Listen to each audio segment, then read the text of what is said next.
وہ تو یہی آتی ہوتی ہے کہ جناب کہ وہ اہم جو دفاعی معاملات جو ہیں وہ زیر بحث آئے. لیکن جب پاکستان کی اسٹیبلشمنٹ پر پاکستان کی 3-4 بڑی پارٹیاں مل کے چھوٹی پارٹیوں کے ساتھ مل کے، چھوٹی پارٹی میں معذرت اگر میں کسی کو چھوٹا بڑا نہیں کہنا چاہتا، میں حجم کے اعتبار سے، ووٹ بینک کے اعتبار سے یہ بات کر رہا ہوں، ساری پارٹیاں بڑی ہیں، تو وہ جب آپ پر حملہ آور ہوں گی تو پھر یار آپ وہاں پہ بیٹھ کے تو ان کو اگر آپ کہیں کہ جی کہ ڈسکس ہی نہیں کریں گے تو یہ نہیں ہو سکتا. یہ انسانی جو کہہ لیں کہ رویے ہیں یہ ان کے خلاف بات جاتی ہے. اتنی بے نیازی جو ہے وہ نہیں ہوتی، ہوتی اٹینشن ہوتی ہے جب آپ اسٹیک ہولڈر ہوں کسی چیز کے. پھر دوسری ملاقات ہوتی ہے 29 اکتوبر کو، کیونکہ 17 اکتوبر کو گجراں والے جلسے میں عمران خان صاحب نام لیتے ہیں، جنرل قمر جاوید باجوہ، عمران خان صاحب نہیں سوری نواز شریف صاحب نام لیتے ہیں جنرل قمر جاوید باجوہ صاحب کا اور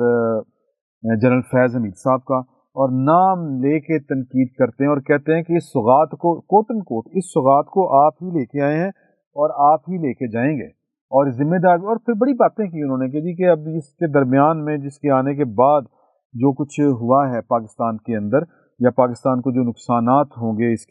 اس کا جو ہے اس کی بھی ذمہ داری کا تعین کرنا پڑے گا کہ وہ پھر نقصان کس طرح پورے ہوں گے. ان کے کہنے کا مطلب یہ تھا کہ جب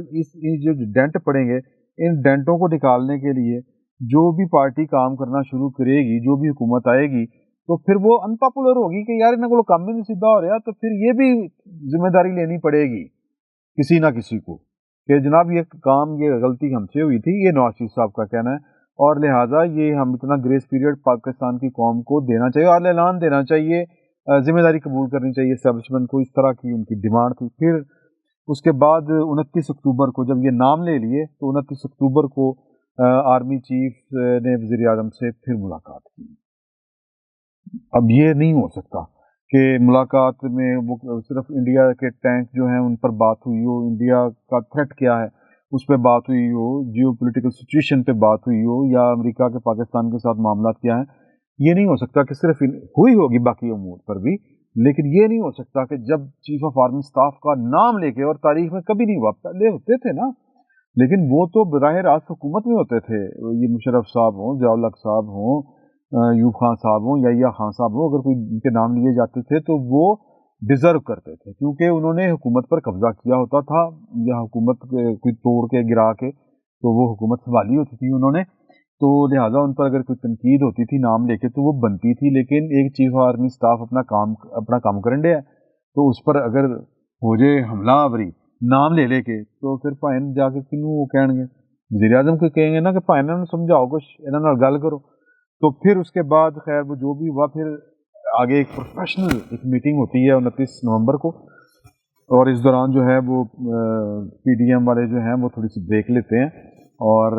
برحال تحریک بریک سے مراد یہ نہیں ہے، میں کہتا ہوں کہ وہ جو ایک نام لے لے کے پھر اس کے بعد ختم ہو گیا تھا سلسلہ، لیکن وہ کیا کہتے ہیں کہ ٹیزنگ جاری تھی، یعنی وہ ذکر ضرور ہوتا تھا اسٹیبلشمنٹ کا اور کھلے عام ہوتا تھا. تو لیکن 29 نومبر کو پچھلے سال 29 نومبر 2020 کو جو ایک ملاقات ہوتی ہے آئی ایس اے کے ہیڈ کوارٹر میں، اور آرمی چیف بھی وہاں پہ موجود ہوتے ہیں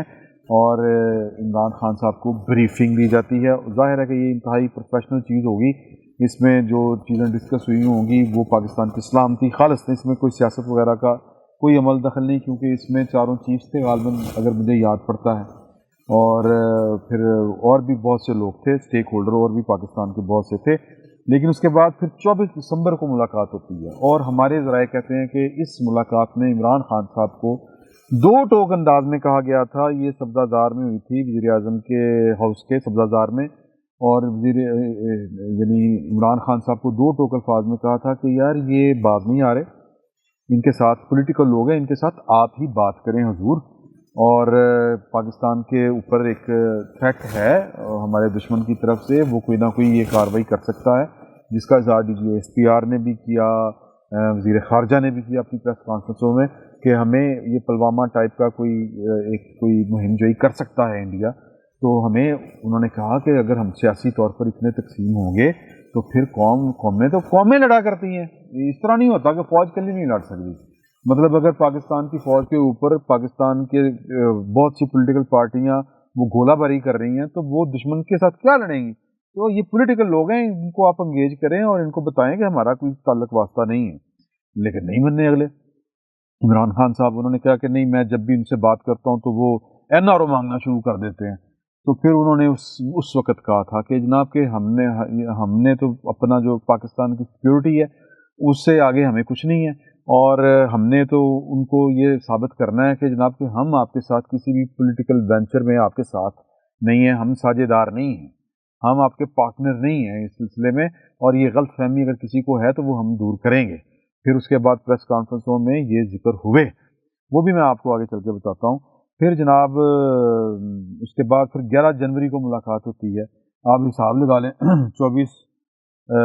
یعنی کہ 16-17 دن بنتے ہیں، 24 اور 6 مطلب 31 یا جو بھی لگا لیں صاحب، 16-17 دن ہی بنتے ہیں، اس سے زیادہ یا 18 دن بنتے ہوں گے۔ اس میں پھر ایک ملاقات ہوتی ہے اور آرمی چیف اور ڈی جی ایس آئی ہی ملتے ہیں عمران خان صاحب سے، اور وزیر اعظم ہاؤس میں ان کے صفدرزار میں ملتے ہیں، اور ہماری اطلاع کے مطابق وہاں پہ ظاہر ہے کہ وہ موسم پہ تو بات ہوئی نہیں ہوگی، سیاسی موسم پہ ضرور بات ہوئی ہو سکتی ہے، اور پھر جو ایک چینج آنے والا تھا انٹرنیشنلی پاکستان کیا پوری دنیا میں، جو بائیڈن صاحب نے جو آنا تھا، اور پھر ایک اسٹیبلشمنٹ بدلنی تھی، حکومت بدلنی تھی، مطلب ایک دنیا کا ایک نیا بادشاہ آ رہا ہے، اس نے اپنی مرضی سے مورے رکھنے چیزیں چلانی تھی نا جی۔ تو ظاہر ہے کہ وہاں پہ چیزیں اسی طرح سے ڈسکس ہوئی ہوں، کیونکہ امریکہ کا پاکستان کے بارے میں کیری لوگر بل کے بعد سے ایک خاص مائنڈ سیٹ بن چکا ہے کہ پاکستان میں ڈیموکریسی ہی ہوگی، اور ہمارے یہاں پہ تو رپورٹیں آتی ہیں وہ کیا جی اکانومسٹ کہ پاکستان میں جو ڈیموکریسی ہے وہ ہائیبرڈ ڈیموکریسی ہے، تو یہ بھی ایک تشویش والی بات تھی۔ تو اس کے بعد پھر وہ جلسوں میں کہہ رہے ہیں کہ ہم نے فیصلہ کرنا ہے، ہم نے پنڈی جانا ہے کہ ہم نے اسلام آباد جانا ہے۔ پھر وہ پریس کانفرنس میں D G S P R نے کلیئر کیا کہ یار آئیں گے تو چائے شائے پلا دیں گے، ویسے ساڑھے وال کی کرنا ہے، ہم تو پہلے بھی کہہ چکے ہیں کہ ہمارا سیاست سے کوئی تعلق نہیں ہے۔ 25 جنوری کو پھر ملاقات ہوتی ہے، یعنی کہ 11 اور 25 دن آپ لگا لیں، کوئی بہت زیادہ دن نہیں بنتے۔ تو پھر پھر ملاقات، اور ظاہر ہے کہ اسی طرح کی چیزیں ہی ڈسکس ہوئی ہوں گی۔ وہاں پہ عمران خان صاحب کی ڈریسنگ، وہ تو ان کے جو چاہنے والے ہیں وہ کہتے ہیں نا کہ کیا کلنگ اسمائل ہے، وہ یوں کر کے آ رہے ہوتے ہیں تو دل کو کچھ ہوتا ہے۔ زرتاج گل صاحبہ اس طرح کی باتیں کیا کرتی ہیں، اور آخری ملاقات ہوتی ہے 1 فروری 2021 کی، آرمی چیف کی اور D G I S P R کی۔ اس کے بعد سے آج تک کوئی ملاقات نہیں ہے۔ میں نہیں کہتا کہ ورکنگ ریلیشن شپ ختم ہے، لیکن 1 مہینہ ہونے کو ہے، مطلب وہ کیا تھا کہ 24 کو ہوتی ہے، 24 دسمبر کو ہوتی ہے، پھر 11 جنوری کی ہوتی ہے، پھر 25 جنوری کو ہوتی ہے، نواز شریف یا پی ڈی ایم پہلے دن تقریر کرتے ہیں، اس سے اگلے دن ملاقات ہوتی ہے، لیکن اب یہ ملاقات نہیں ہوئی۔ 1 فروری سے آج ہوگی جناب 26، 2 دن رہ گئے پیچھے سے، آلموسٹ 1 مہینہ ہونے کو ہے، ملاقات نہیں ہوئی۔ اور نہ ہاں ایک ملاقات ہوئی جو ڈیلیگیشن آیا تھا، لیکن وہ خالصتاً ایک پروفیشنل تھی، افغانستان کا جو ڈیلیگیشن آیا تھا وزیر اعظم سے ملے، اور اس میں D G I S I شامل تھے۔ میں نہیں کچھ کہہ رہا، میرا کوئی کمنٹ نہیں ہے اس کی کہ G D G I S I کیا سوچ رہے ہیں، چیف آف آرمی اسٹاف کیا سوچ رہے ہیں، یہ جو لوگ پیغام جو اشارے لے رہے ہیں، کنسیو کر رہے ہیں، لگ تو یہی رہا ہے کہ جناب کے وہ غیر ہو گئے ہیں، کیا ہو گئے ہیں، غیر جانبدار ہو گئے ہیں، کیونکہ 8 فروری کو جو آخری سٹیٹمنٹ آئی وہ تھی D G S P R نے سما ٹی وی سے گفتگو کرتے ہوئے، کیونکہ جب باتیں بہت بڑھ گئی تھی کہ جی وہ رابطے ہو رہے ہیں، انہوں نے کہا جی سانو سیاست میں نہ گھسیٹیں، ہمارا کوئی تعلق نہیں سیاست سے۔ تو آج عمران خان صاحب منہ لٹکائے پھر رہے ہیں، کب سے پھر رہے ہیں، اور یہ بھی آپ ذرا نکال کے دیکھیں، گوگل پہ جائیں کہ عمران خان صاحب نے آخری دفعہ کب کہا تھا کہ صفحہ 1 ہے، اور وہ جو ایک بہت بڑا وجہ ہے، وہ جو شادیوں وغیرہ میں وہ پتل براس بینڈ جو ہوتا ہے اتنا بڑا، وہ جو یوں کر کے بجا رہے ہوتے ہیں اور وہ پیچھے سے نکل کے یوں بھونپو اس کو کہتے ہیں بڑے والا، وہ والا جو وجہ ہے اس کا نام ہے شیخ رشید۔ شیخ رشید نے آخری 1 ہفتہ پہلے بات کی تھی کہ جی ہم نے ٹیسٹ کر لی ہے وہ اپنا کیا اس کو کہتے ہیں جی آنسو گیس اپنے سرکاری ملازمین پر چلا کے، انتہائی سنگ دلانہ اور واہیاتانہ بیان شیخ رشید صاحب نے دیا، جس پہ ان کی بڑی کلاس بھی ہوئی۔ وہ تب سے چپ ہیں، وزیر داخلہ بھی ہیں، انہوں نے نہیں یاد کہ لانگ مارچ ہونا ہے کی ہونا ہے، اب ان کو یاد نہیں کہ یہ سیاست میں کیا ہو رہا ہے۔ آج کی بات سن لیں، یعنی وہ خاموش ہیں، بالکل خاموش ہیں. ادھر سے 1 فروری سے ملاقات نہیں ہوئی. یہ 8 فروری کو آخری دفعہ انہوں نے کہا کہ کوئی ہمیں سیاست میں نہ گھسیٹیں، اور جو آخری پریس کانفرنس تھی اس میں کوئی پولیٹیکل کویسچن نہیں اٹھایا. تمام پریس کانفرنس جو تھی وہ ساری کی ساری پروفیشنل بیسس پہ تھی کہ جناب وہ 4 سال ہو گئے ہیں ہمارے آپریشن رد الفساد کو، تو اس کی کامیابیاں انہوں نے گنوائی، کوئی پولیٹیکل کویسچن نہیں لیا.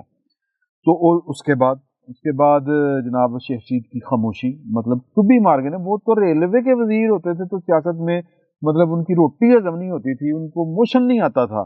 جب تک وہ پریس کانفرنس نہیں کڑکا لیتے تھے ہفتے میں کوئی 5-6. تو دھمکیاں نہیں لگا لیتے تھے، دھمکیاں یہ کبھی مریم کو کھری کھری سنا دی، کبھی مولانا کو سنا دی، حلوے نہیں ملیں گے، اب وہ آفر ختم ہو گئی ہے، اب میں جو فوج کے خلاف بولے گا گتی سے نکالیں. فوج کے خلاف ویسے بھی اب کوئی نہیں بول رہا، یہ بھی بات طے ہے. سب بھائی ہو گئے ہوئے ہیں، ہنی خبر آئی ہے باجوہ اپنا بھائی ہے، یہ ماحول بن گیا ہوا ہے. تو لیکن منہ لٹکا کے کون پھر رہا ہے؟ عمران خان صاحب آخری دفعہ چیک کر لیں کہ انہوں نے کب کہا تھا کہ پاکستان ہم اور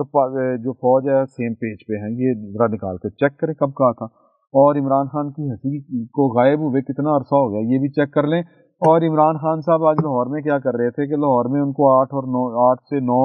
جو ہیں MNA 7 سے 8 کہا جا رہا ہے، وہ مل ہی نہیں رہے. اور پھر وہ لوگ جو ہیں وہ کولڈ شولڈر دے رہے ہیں، بے یقینی کی صورتحال سے دوچار ہیں. وہ جو بزنس ڈیولپمنٹ کی کوئی نامی کوئی انہوں نے تقریب سے خطاب کرتے ہوئے 6,000 ارب روپے کا بزنس ہوگا، پھر 2-3 دفعہ کا کرنے سے یار یہ بڑی خبر ہے، تالیاں مارو. عمران خان صاحب خود کہہ رہے تھے لوگ جو ہیں ان کو پتہ ہے کہ خان صاحب جو ہیں وہ بس باواں لمکا کے ٹرے پھرنڈے نے ادھر. میں صرف پوائنٹ یہ میں کرنا چاہ رہا تھا کہ پاکستان کی اسٹیبلشمنٹ اگر غیر جانبدار ہے، اگر کسی کو لگ رہا ہے تو وہ میں نے آپ کو صرف کرنالوجی تاریخیں بتائی ہیں، اس سے زیادہ کچھ نہیں ہے. یہ دوریاں کتنی ہیں؟ دوری ہے جناب 1 فروری سے 26 فروری تک کی دوری ہے، باقی کا مجھے نہیں پتا. ورنہ وہ کیا حالات تھے، وہ کیا معاملات تھے کہ جناب کے پہلے آپ 24 کو ملتے ہیں، پھر 11 جنوری کو ملتے ہیں، پھر 25 جنوری کو ملتے ہیں، ملاقات. اور اب کیا ہے؟ بھول گئے ہو یار تسی اپنے بھائی عمران خان صاحب تے کلیاں پہ کر ہوندے ہون گے کتنے گئیاں بارہ. تو بہرحال اس کا کوئی جو بھی سیاسی ترجمہ کرنا ہے وہ آپ کی ذمہ داری ہے. مجھے جو لگا میں نے وہ ایک خالصتاً انفارمیشن کی بنیاد پر اور رونما ہونے والے واقعات یعنی کہ ملاقاتوں کی بنیاد پر آپ کو بتا دیا. اس کو آپ کہیں کہ دور کی پوڑی لا رہے ہیں، یا اس کو آپ ایک حالات کا تجزیہ کہہ لیں کہ اگر پاکستان کے پولیٹیشنز کہہ رہے ہیں کہ لگ رہا ہے بظاہر، اور خود پاکستان کی اسٹیبلشمنٹ یا پاکستان کی فوج کے ترجمان کہہ رہے ہیں ہمارا سیاست سے کوئی تعلق نہیں ہے، تو پھر یہ سمجھ لیں کہ اگر وزیر اعظم کا کوئی تعلق ہے آرمی چیف کے ساتھ یا DGI کے ساتھ تو وہ خالصتاً پروفیشنل ورکنگ ریلیشن شپ ہے، اور اس میں صرف خالصتاً پروفیشنل چیزیں ڈسکس ہوتی ہوں گی اور کوئی نہیں، ورنہ سیاست میں روز ملاقاتیں کرنی. تو جو صورتحال تھی وہ آپ کو بتا دی. فی الوقت کے لیے اتنا ہی. بہت بہت شکریہ.